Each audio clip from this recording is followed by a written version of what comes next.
Wherever you go, whatever you do, throw a little at it. Omax, Vest and Briefs.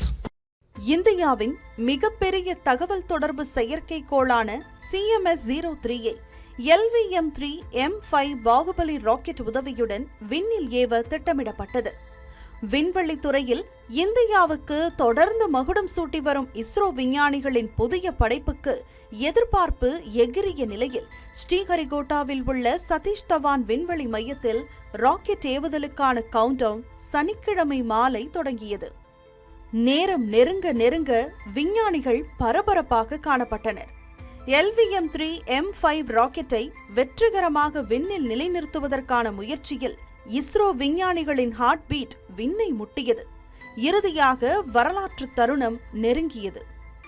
Countdown 3, 2, 1 என நிறைவடைந்ததும் தீப்பிழம்புகளை கக்கியவாறு LVM-3 M5 rocket விண்ணில் சீறி பாய்ந்தது. அடுத்தடுத்த நிலைகளை rocket வெற்றிகரமாக கடந்தபோது அதனை விஞ்ஞானிகள் விழிப்புடன் கண்காணித்து வந்தனர்.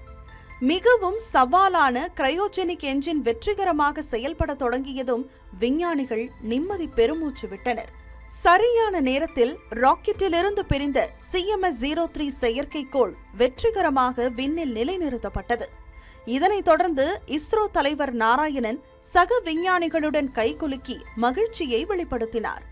இது தொடர்பாக செய்தியாளர்களிடம் பேசிய இஸ்ரோ தலைவர் நாராயணன், இந்தியாவின் மிக பெரும் தகவல் தொடர்பு செயற்கைக்கோளான CMS-03 விண்ணில் ஏவும் திட்டம் 100% வெற்றி பெற்றதாக தெரிவித்தார். கடற்படை மற்றும் ராணுவ தகவல் தொடர்புக்காக 1600 கோடி ரூபாய் செலவில் விண்ணில் நிலைநிறுத்தப்பட்ட CMS-03 செயற்கைக்கோள் 4410 கிலோ எடை கொண்டது.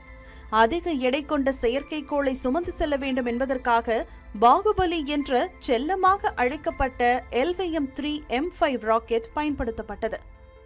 பாகுபலி திரைப்படத்தில் பல்வாழ் தேவனின் சிலையை விட அமரேந்திர பாகுபலியின் சிலை மக்களின் பார்வையில் உயர்ந்து தெரியும். விண்வெளி துறையில் இந்தியாவின் புகழையும் அப்படித்தான் உயர்த்தி இருக்கிறது இஸ்ரோவின் Baahubali rocket. Wherever you go, whatever you do, throw a little at it. Omax, Vest and Briefs.